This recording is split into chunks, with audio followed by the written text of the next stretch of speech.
And shine. It's 6 o'clock here on your Wednesday morning. It is Wednesday. I had to really think about that. I know, do you have to ever look at your phone and go, yep, constantly. It is Wednesday, November 29th. The year is 2023 still. It is. Yes. We're that much closer, though, to 2024. This year has flown by, John.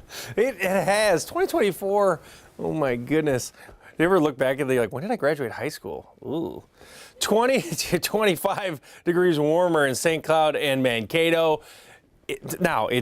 I'm showing you this map and you're like, wow, it's really nice outside. Well, it was 0 yesterday, so it's a great start. It's not the chill, that really cold feel. So 26 degrees will feel a lot nicer than it is. 31 in Mankato, that's a warm spot. Pretty mild. In some of our cooler, typical cool spots, it's starting to warm up. And you could thank the west winds. We have west winds right now, 5 to 12 miles per hour. That little breeze holds the temperature up. And when you start on the uptrend, you warm up. Look at today, 42 degrees, sunshine, really no snow, at least for the next couple of days. We'll talk about when the next chance is and my thoughts on the next couple of weeks. Of course, the holiday season, we'll talk about that in a bit. All right. Heading off 6 o'clock here with a look at Maple Grove, 94, where it meets Hemlock. This is after the Fish Lake split, of course, if you're familiar with that area. We're going to check on St. Paul this morning. Stretch of 94 headed toward downtown. Look at Dale Street. Very quiet start to your Wednesday morning on the roads. We need to catch you up on some breaking news right now here at 6:02. An apartment fire in Eagan has forced several people out of their homes. It happened in the 1200 block of Ironwood Lane, and the Eagan police sergeant told us just about 30 minutes ago the fire started on a deck of one of the units. About 6 were either damaged by fire or smoke and water. The fire is now out and no one was hurt. The building was evacuated and people won't be able to return home until an inspection has been completed. We're going to have a live report from that scene. Megan is out there. It's coming up in about 15 minutes. Well, in just a few hours, former First Lady Rosalynn Carter will be laid to rest in her beloved hometown of Plains, Georgia. Yes, she arrived by motorcade last night. Yeah, and at this hour, the Georgia State Patrol Honor Guard is keeping a vigil over her casket at the Maranatha Baptist Church, where she and former President Jimmy Carter were members. Mrs. Carter's funeral begins in about 5 hours. The public is welcome to line the family motorcade route from the church and through downtown Plains. During her memorial service yesterday, all living First Ladies were in attendance. Yesterday was the first time Jimmy Carter has been seen publicly since September with a blanket with Mrs. Carter's face on it. Yesterday's service included a number of touching moments, including this message from her grandson, Jason Carter. My grandmother doesn't need a eulogy. Her life was a sermon. And it was a mighty testament to the power of faith and to the power of a deep and determined love. Now, Mrs. Carter was a champion of mental health, caregiving, and women's rights. She died at her home in Plains, Georgia on November 19th at 96 years old. The Carter Center, she said she died peacefully with her family by her side. And we want to get you caught up right now on the war between Israel and Hamas. With just hours until the ceasefire between the two sides expires, right now diplomats are working to extend that truce. One more group of hostages is expected to be released at some point today. Mediators hope extending the ceasefire could allow for more hostages to be freed and more aid into the Gaza Strip.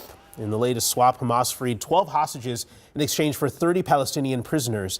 It is believed Hamas and other militant groups still have 160 hostages. Charges filed within the past 24 hours against a man in what appears to be a random, deadly stabbing at an Edina bus stop last week.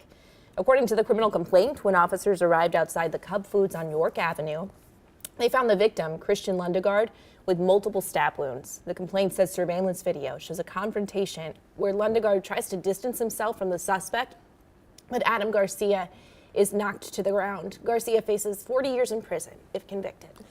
So this is what traffic looked like on Highway 81 about 18 hours ago. A single-engine plane made an emergency landing on the border of Crystal and Brooklyn Park. Authorities say the pilot, a 23-year-old man, was approaching the Crystal Airport when he reported a mechanical issue right before making the emergency crash landing. The pilot and driver of the car he hit had some minor injuries. This morning we have a better picture of what the Mayo Clinic's future will look like here in Minnesota. Here are the details of the new expansion plan. I'm Lou Raguse. The Mayo Clinic cemented its future in Minnesota today by announcing a $5 billion expansion plan, its largest ever. It'll consist of 5 new buildings at Mayo's Rochester campus that state leaders believe will sustain 6,000 new jobs and generate an additional $2 billion in economic output. Mayo also promises to revamp the experience for patients and staff, creating so-called neighborhoods within the Mayo campus to centralize care. Construction starts early next year with plans to be fully complete by 2030. 6:06 on the clock, and this morning, Hennepin healthcare nurses and other union members are pushing back against a new health benefit plan as the Hennepin County Board delays a planned budget vote. Now, they say that HMC could see a mass exodus of workers should the plan pass. The union is also sharing results of a no-confidence vote in the CEO, saying Jennifer DeCubelis proposed cuts to healthcare plans that would disregard the safety and well-being of both employees and patients. In response, the CEO says the hospital was projecting a $127 million budget gap for next year and said the board had to choose between cutting staff or benefits. We know that has an impact to individuals, it has an impact to families. Our commitment is in safe staffing, enough staffing, and adequate staffing. That was a request we had from our teams throughout the year.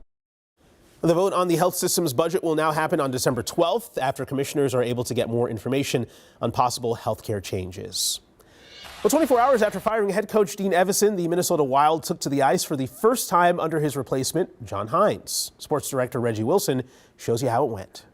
A very busy 24 hours for the Wild, relieving one coach and welcoming another. There's always energy when a team gets a new leader, and after the team's 7-game losing streak, the hope is that new energy leads to more wins.